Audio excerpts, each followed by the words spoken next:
Calls, kapag smoker ka tapos pumunta ka dito sa Davao City, ito yung reminder ko sa inyo ha. Huwag na huwag kayong mag-yosi na kung saan-saan. Because dito sa Davao, lahat ng mga location ay may designated smoking area. So say for example, tingnan mo tong mall, ang limit to kahit saan ka mag-yosi dyan, kahit sa labas ng sasakyan mo, di ba? Pero tingnan mo yung mga tao dyan, pumupunta talaga sila sa loob ng box na yan na designated for smoking. Kapag may dumaan na mobile dyan, tapos nakita ka, nasa labas ka, kahit andito lang, kahit wala ka dyan sa loob, tapos nagyoyosi ka, violation pa rin yan, calls. So, ganun dito sa Davao. Bawal talaga ang smoking in public. Okay? So, ako, calls, naniniwala talaga ako na dapat ang disiplina ay ginagawang kultura.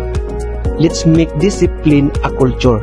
Kung baga, kahit walang nakakakita sa'yo, walang nanonood sa'yo, ginagawa mo kung ano yung tama, kung ano yung naaayon sa batas. Kultura ang dahilan kung bakit minsan hindi tayo umuusad bilang isang bansa.